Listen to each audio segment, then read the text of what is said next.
everybody. Welcome to the Tablas Creek Instagram live broadcast. I'm Jason Haas, as always. So my guest this week is the editor and publisher of Wine and Spirits magazine. It's Josh Greene. He's one of my favorite writers in the world of wine. I love the way that he talks about wine. I love his willingness to dive in deep. And I love the way that he has made wine and spirits kind of in that image. So anyway, I can't wait to talk to him. But as we wait for people to join, as we always do, I'm going to share a few pictures on what we've got going on here at the vineyard. So it's a pretty quiet time of year out there.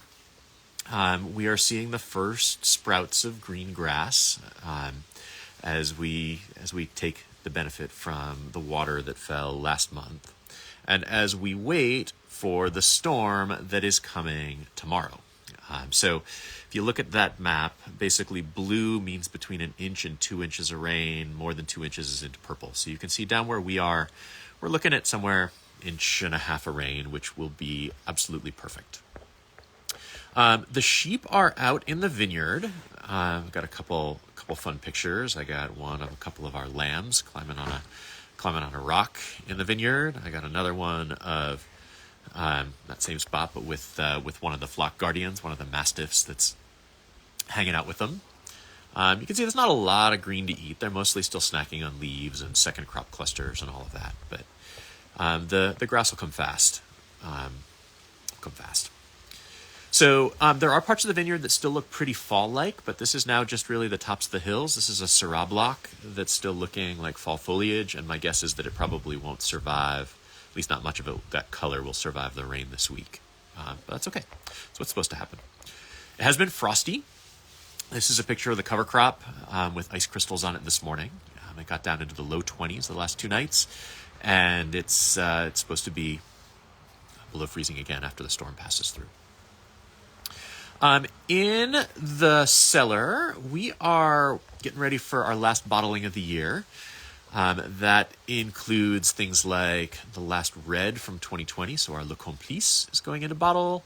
It includes whites like the Esprit Blanc and our Varietal Roussanne from 2021. Roussanne will come out first. That'll be a spring wine club wine, and then the Esprit Blanc 2021 is just going to sit in bottle until next summer. So that's what's going on in the cellar. And then, of course, it's important to remember that there's lots of 2022s that are still sitting there. Everything is unblended. We're watching the fermentations finish up, and just trying to make sure that things are in good shape for when we start our blending in the spring. So that's where we are. It's a quiet time of year, but a good time for planning and taking stock. I'm going to stop sharing, and now I'm going to invite Josh to join. Okay, and hopefully that will work.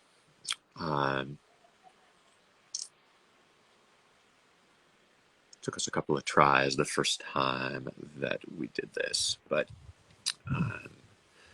so Josh, if that invitation didn't work and you want to send me one, do it again. Send another one through.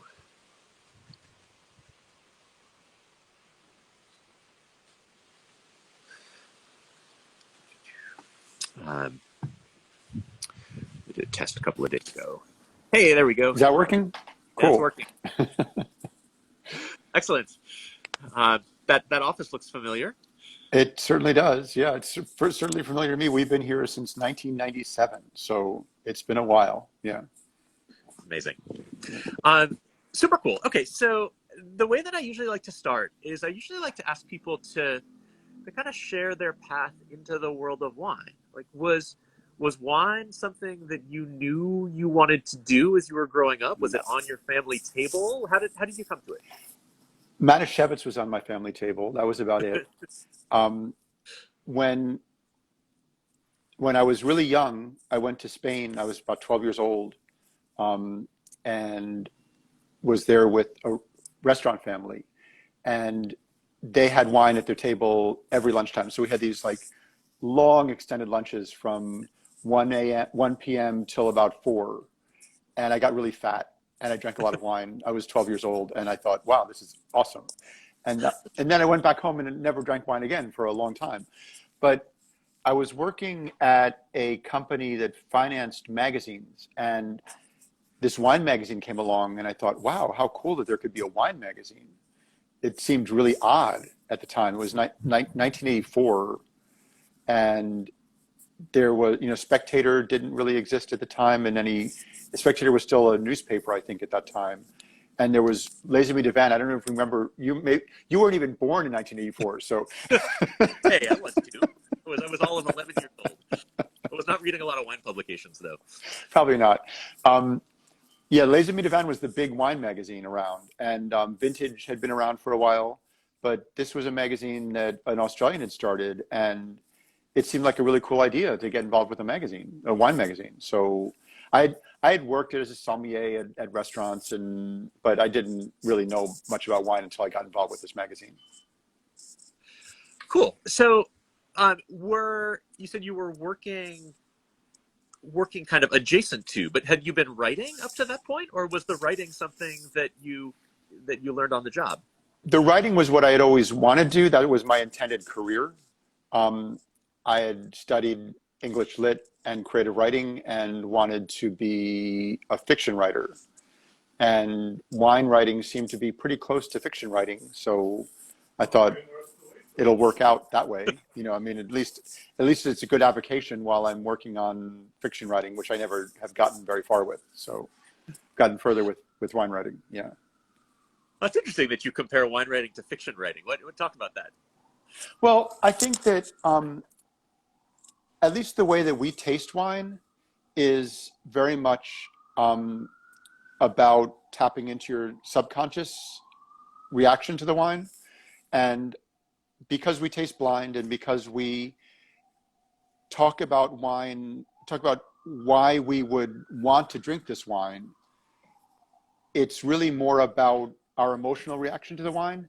And when I was writing fiction, it was always much more about my dream life more than my conscious life. So I think that it taps into a similar place in my consciousness anyway.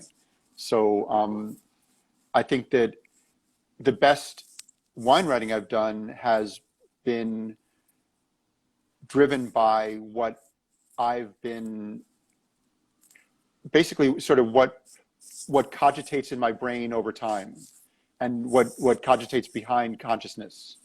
So I think that wine really helps me tap into a different layer of my thought than I would otherwise tap into. That's a super cool idea. I had never thought about it that way, but I know, like in the writing that I do when I'm writing, like on the Tablas Creek blog, it's almost the best pieces are almost always the things that have kept me up at night at one time or another. Exactly. Yeah. Do you feel like, and I wish, like, this is a hard question because I don't have a good answer to it. So maybe you do. Do you feel like there are fiction writers who do a good job with wine? I can only think of one off the top of my head, and that's Deb Harkness in the Discovery of Witches books that she does. She has one of the characters who is really, really into wine in a thoughtful and interesting way. But I'm wondering if you have examples. There are fiction writers. I actually did a story about this years ago about fiction writers. It was for the National Arts Club, which is down by Gramercy Park.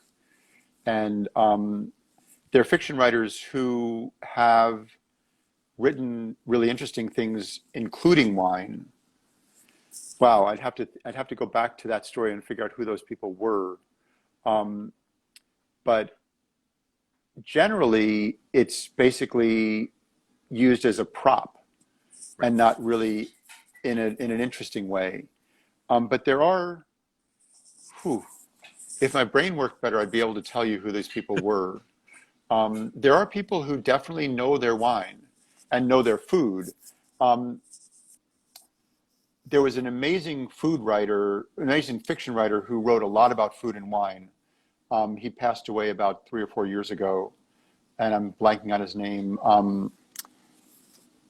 Yeah, it'll come to me later on, but it's a really good question, and I should know the answer to that because it is something that is really interesting to me.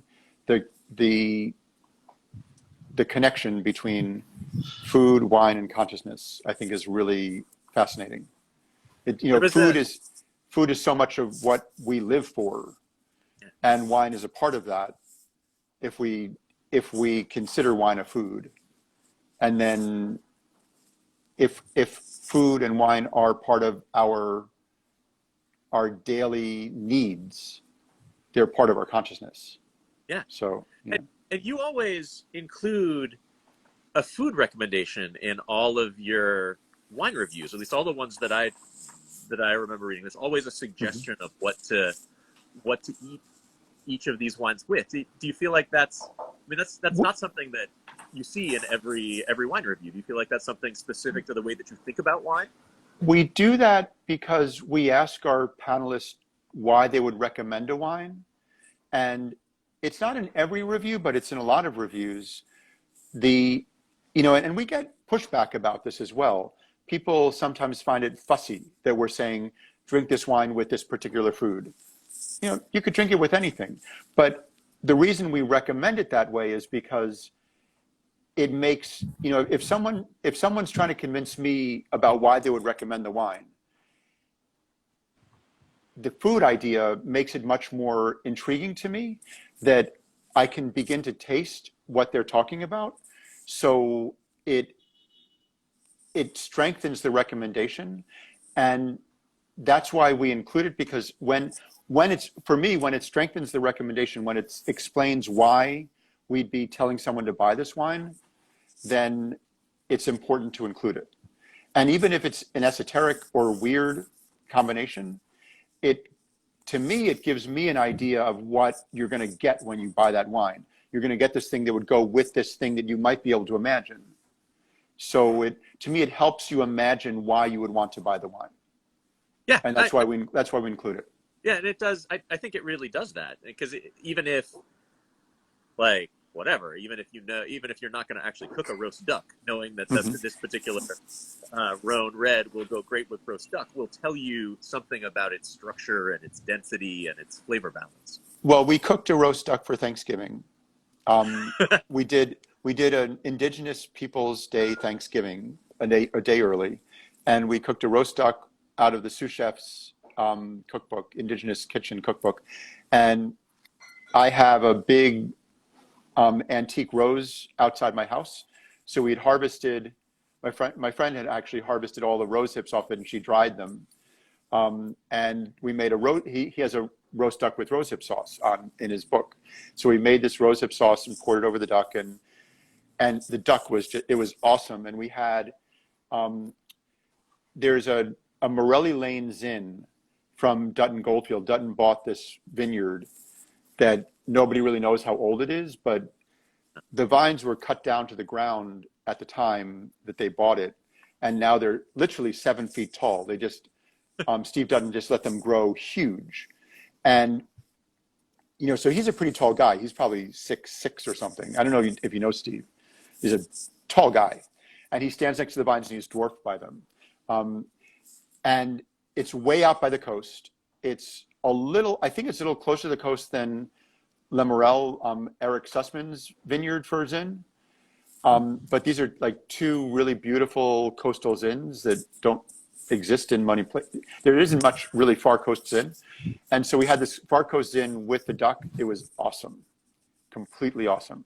Anyway, so from my point of view, roast duck is a really good thing to recommend with wine because what could be better than roast duck? Yeah, I know. I totally agree. But I understand why also sometimes you get pushback from it because people are like, I would Yes. never cook that, or Yeah. like, I don't eat Because meat, people don't or bother roasting ducks very often. Yeah. right. They'll roast a chicken, but they won't roast a duck. Yeah. Do you have other like food and wine pairing memories that you just feel like were like unexpectedly magical? Things that came out like just in some almost like supernatural way.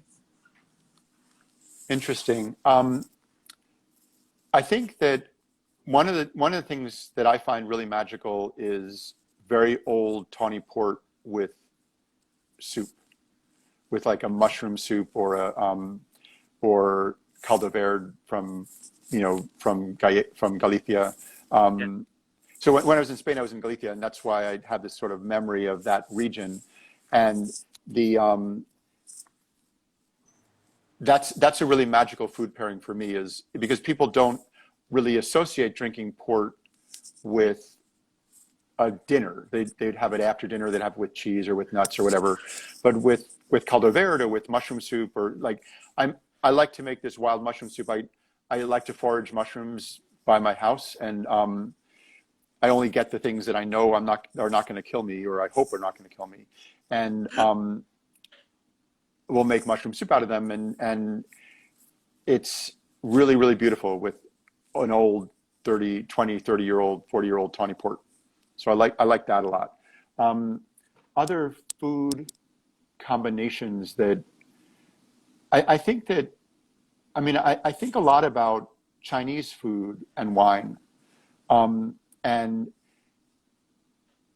we've tried, I mean, a lot of people take white wine for Chinese food dinners, and we've done a lot of, I guess, partly because I can take a whole bunch of people out for dinner before our events at a really good Chinese restaurant and just bring 12 bottles of wine and have a great party. So we've tried a lot of different wines at those dinners, and Nebbiolo and Pinot Noir go really, really well with Chinese food. And I'd never thought about, I'd always thought, take Riesling, take Gewürztraminer, but beautiful Nebbiolo and beautiful Pinot go very, very well with, especially with some of the dishes, like some of the dishes with more mushroom sides to them, or more umami things going on. That works. It just works really, really well. And I mean, this is mainly Cantonese food, so I wouldn't say necessarily Sichuan food or Hunan food or something very spicy, but with a lot of with more delicate Cantonese food, it can be very beautiful. And I have the same reaction normally that you do, in that I would normally, like, I would just grab a bottle of Riesling with a little bit of sweetness and figure it's going to go with everything, sweetness and acid, at a meal like that. But if you look at what actually sells in China, it's mostly red. Mm-hmm. Yeah. And there's probably a reason for that. Yeah, there's a reason for it, and the Chinese approach wine so differently than we do. One of the most interesting things for me about my life in wine has been traveling in China and talking with people in China talking with people who know wine in China about why they drink wine and what interests them in wine and why they would recommend a particular wine. And it's completely different from how we think about wine in the West. It doesn't have any parallel that I can see. And so Chang Potang, he's in Singapore, and he does a lot of reporting on Chinese food and wine. Ginny Cho Lee, but other people that are there in China, that are trained as sommeliers, that are trained as wine buyers, they have a very different perspective on they're looking for elegance in a way that we don't necessarily look for elegance. I think that elegance means something different to them than to us. And especially if you eat food in Shanghai with Western wines, you need a really elegant, almost delicate wine. And so when they approach Bordeaux, when they approach Burgundy, they're looking for something different from what many Americans are looking for. It's really interesting. That's fascinating. I've never had the pleasure of traveling in China, let alone having wine. Yeah, I don't know that it's a great place to travel at the moment with all the COVID restrictions, but I've been there a few times, and I went there the first time on my own with, I don't know if you remember Michael Kinney, who used to be the associate publisher of the magazine, but he worked at the magazines from '84 till 2011 or something. Okay. And he and I went to China in 2000 just on a vacation, on a food vacation. So we went to Shanghai, we went to Hong Kong, and just ate at every restaurant that we wanted to eat at. And we had snake, We had there was some weird, one other really weird thing that we ate. We went to a snake restaurant, we went to a juk restaurant, we had the best thing I had was this clear broth with one crab meat dumpling in it.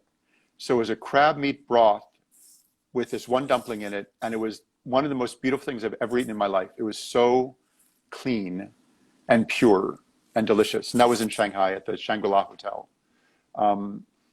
But it's a great place to go for food. They've got a lot of issues right now with politics, but it's for food. The Chinese know their food really, really well. It's one of the great food cultures in the world. Absolutely. Yeah. Okay. Slightly different.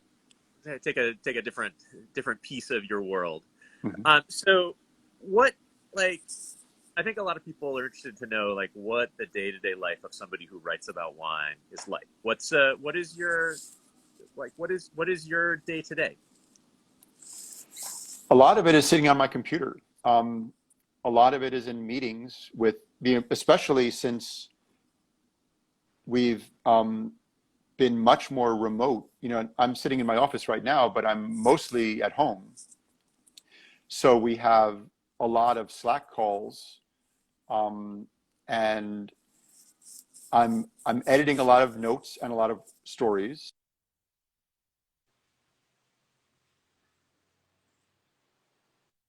I am doing a lot of tasting during the weeks, but it's like we'll have, I'll come to New York and do 2 tastings a day for 2 days, and then do retastes at the end of each day and retaste at the end of the sessions. But a lot of it is tasting. A lot of it is cajoling people to write interesting stories. A lot of it is keeping the staff aligned and on. I mean, I often think of myself as like a shepherd, trying to keep everyone. I watch my dog herding different dogs when he's on walks with them, and that's sort of how I feel. I'm trying to sort of herd my team to keep them moving forward in the right direction. But a lot of it's tasting. I mean, there's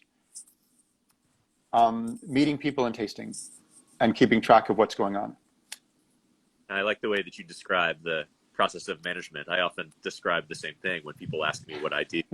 It's, well, we have amazing people in charge of the winemaking and the vineyard and the financial piece and our tasting room and our wine club and our marketing. And like, my job is to make sure that they're talking to each other and listening to each other and more or less heading the same direction. And I like the analogy of the shepherding, because like, that's kind of what it is. You're not putting people in specific places. You're kind of nudging them to get back in a direction that you feel like makes the whole successful. Exactly. Yeah. I don't know if that's changed for you since you've been regenerative organic, or whether that management process has been different since you've been under that new system versus what it was like before. It hasn't been that different for me, but it's been different, like a layer down the management chain. Mm-hmm. So the place where it really changed is we used to be much more hierarchical in the way that we did our vineyard work. So mm-hmm. like Neil, our winemaker, and Jordy, our viticulturist, would get together and decide what we wanted to do. They would talk to David, who's our vineyard manager, and he would then tell the crew what we needed done, and they would do it. And then when they were done, David would come back and say, okay, what are we doing next? And it's become much more circular. We had to set up whatever. It was suggested that we set up, and we did it, and were immediately blown away by how valuable they were, setting up these weekly roundtable discussions with the whole vineyard crew and David and Jordy and sometimes Neil to talk about what we had been doing, get feedback on the way that worked, ideas for what we should do next, and suggestions for how we might do it better. So it became a lot more like, instead of it sort of filtering down the chain, there became a lot more threads going back and forth. And that's really interesting to me, Jason, because for me, one of the great side effects of working with biodynamics or working with regenerative organics or any of these ways of thinking about your relationship to your environment, it changes the way you work with other people. And it's like, that's, people don't talk very much about that. They talk a lot more about how it changes the way you work with your environment. But we've had we've done some research on how it affects people's relationships. And it has to have a big impact on your relationships with other people, because it really is, it's a different way of working in the world. It is. It is, and it encourages a different level of connection with the place that you're doing this too. I mean, one of the things we noticed is, I mean, we've had we gave our field crew year-round employment all the way back to 1990, and that was a big choice for us. Mm-hmm. So there are guys here who have been here, who have kids and who have grandkids who grew up here. But since we started doing these weekly discussions, we realized that, like, these guys who in many cases have been here 20 years were bringing their kids and grandkids to show them where they were working and show them what they were working on weekends. Like, there was just that's really cool. Yeah. Of connection, which we thought was amazing, and really fun to see. Awesome. That's really awesome. Yeah. So do you have a memory of the first wine that really blew you away? Like the first wine where you were like, oh man, now I get it. I was just talking with Christian Miller. We're sort of retooling our restaurant pole, and I'm hoping that he'll work with us on reimagining our restaurant pole. And I was telling him that when I remember growing up, being 25, getting into this business and being able to buy Chateau Latour on a wine list in Louisiana. I remember buying it on a wine list in Louisiana for like $150 and thinking, wow, that's a really great price for Latour. I'm going to buy that wine. And also just buying a lot of Roumier Chambolle Village wine, just their Village wine that was $25 a bottle at the store. And you think about that now, nobody can touch that stuff. But it was awesome to be able to know about those wines and to be able to access them. And I think that that's the biggest challenge that we face as an industry right now, with young people coming in, that they can't access they can't access the wines that would convince you that this is an awesome thing. Latour convinced me that Cabernet is this awesome thing. And Roumier Chambolle convinced me that Pinot Noir is this incredible, delicious, complex, compelling thing to drink. You can drink really good Pinot from other places, but that experience of being able to just go out and buy Roumier for $25 a bottle, that $25 is a lot more than it is now. Back in '85, it was a lot more money than it is now, but still. So it was what, $60 a bottle. Yeah. If you could buy Roumier, if I could buy Roumier for $60 a bottle, I would in a second. Even if it were $100 a bottle, I would in a second. And Latour, so maybe it would be $300 on a wine list. Well, I buy wine for $300 on a wine list on occasion, not often, but I do. Right.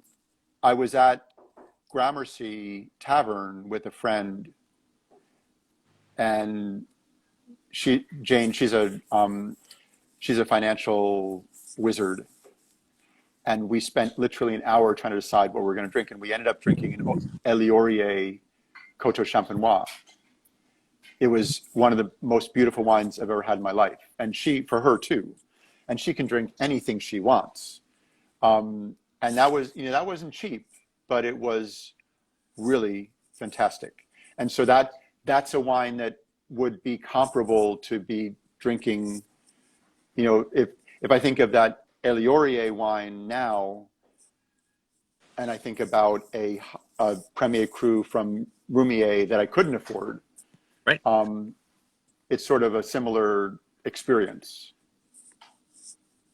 And do you feel? Sorry. And do you feel like that's kind of one of the opportunities you have as a writer, to kind of help other people discover the wines that are going to blow them away at a price that like they can take a flyer on? That's really sort of the gestalt of the magazine, um, because, you know, when because we taste wines blind, we're often embarrassed by what we recommend. Not often, but sometimes embarrassed by what we recommend, or sur- often surprised by what we recommend, and surprised by what we don't recommend. And there are more often than not, we recommend the wines that are less expensive. You know, we tell people if the wine is $20 or less. We tell our panelists if the wine is $20 or less. But we don't tell them if it's $21 or $40 or $150 or $700. And people are making great wine, sure. They may charge a lot of money for it, and it's worth it. But a lot of people are making very ambitious wine, and the less ambitious wine is often much more beautiful that they produce. And so we often will recommend somebody's $25 or $30 bottle of wine rather than their $60, $100, or $150 bottle of wine. So yes, I think that the value that we bring to a reader, to a participant in our magazine, in our website, is that we give them information about wines that they can afford that are going to be delicious, and that we have Yeah. no, you know, we don't have any skin in the game on those wines. You know, we're not benefiting from recommending those wines. In fact, it's often, as I say, it can be embarrassing to us. It can be corrosive to my standing as a journalist that I'm recommending this wine that I'm embarrassed by. But it's a good wine, and why not? You know. I've often told people that there is very little that is more humbling than blind tasting wines, because Yes. like it opens your eyes in all sorts of critical ways to the things you think you know that maybe you don't, or an Yeah. assumption that you made that turned out to be a mistake. It can be tough. But if you get a group of people together and you say, "Would you recommend this wine?" Not knowing anything about it other than the vintage and the variety and the region, it's not really whether it's tough or not. It's really whether you're responding to it or not. Does it speak to you? Does it have any emotional resonance with you? Does it taste good? So that's a different, you know, I mean, there's blind tasting to try to guess what the wine is. We're not trying to do that. We're just trying to figure out, would we tell someone to buy it? And that mirrors very closely the way that we do all of our blending trials here at Tablas. Exactly. I don't want to know if that Mourvedre lot that I like so much came from the top of the hill that made beautiful stuff the year before, or came from that last pick that I never thought was going to get ripe, or Mm-hmm. had trouble fermenting. Like, I don't want to know that. And nor Yeah. do I want to know whether the blend that I liked best in glass two was my idea, or Neil's idea, or Cesar Perrin's idea. Like, Mm-hmm. that's impossible to evaluate it objectively if I know that. And what Yeah. I want to make sure I that what think we put in the bottle is something that people are going to love. I think that that's the key, and I think that there is a real parallel between what we're asking people to do when they're tasting blind and what you're doing when you're tasting blind for your blends. There's absolutely a parallel. Yeah. And it's, for me, that's the most useful aspect of tasting blind. I don't I don't ever really know what I'm doing when I'm trying to taste and guess what a wine is. And sometimes I'll actually guess what it is and be right, but I'll never speak up about it. You know, I keep silent and say, you know, I don't know whatever it is, but I just and I'll go through, I'll sort of tick off the boxes of, okay, it might be this because of that, it might be that because of that, but it's more that we're just trying to create a level playing field. We're just trying to say, we don't want to know, as you don't want to know that, oh, I had so much trouble with that lot, but it's absolutely beautiful. Or that lot was the one that I thought was the most beautiful, but it's not so interesting in the blend. Yeah. Or as the big proportion of the blend is not so interesting. Maybe as a little proportion of the blend, it adds something. But it just, the preconceptions that we have about what we're tasting are fascinating. I think that they are, that interests me more about wine than anything else is, and food, about the preconceptions we have. And I, as a wine critic, want to get people to shed their preconceptions. That's my goal, is to sort of get people to say, yeah, okay, I'll try that and see what, I'll try it and see if it's something interesting to me, and be open about it. I think that opening up your taste is much more interesting than being closed off. And it's, that's to me what's interesting about blind tasting, is you're forced to open up your taste. You're forced to go beyond your preconceptions. Absolutely. 100%. So I cannot believe that it has been a half an hour, but it has been a half an hour. And okay. I don't this long. I always want to make sure that people know, like, how to read your work, how to find what you do. Obviously, wineandspirits.com website. No, it's actually wineandspiritsmagazine.com. So it's all this long thing that's spelled out. Wine is spelled out, and is spelled out, spirits is plural, spelled out, magazine is all spelled out.com. Yeah. And everything is there. Yeah. Medias, though, are not necessarily that, right? Because this Instagram is at Wine and Spirits. Yes, exactly. The Instagram is at Wine and Spirits. Yes. But the website is wineandspiritsmagazine.com.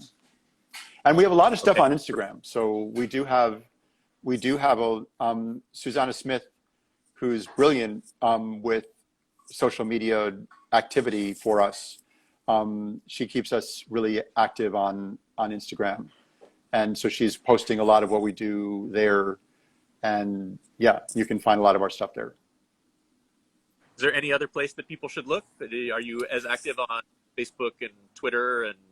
Less so. I think that we really focus our attention on Instagram. If you're old school, you can get our magazine at Barnes and Noble. I still like actually physical magazines, but it's we have the website, we have the print magazine, we do events, and we're doing a big event in New York in February for our Top 100, and so that's something that people can tap into. And we'll be there. Otherwise, everything's on the site. And just another little plug for the magazine itself. I love the tactile quality of the magazine that you put out. Fantastic. It's nice. It doesn't just look nice. It feels nice. It's something where, I don't know whether it's weight of paper or finish or colors or what it is. It's a matte finish. So we went, because we were trying to be environmentally friendly, we went away from a glossy stock. And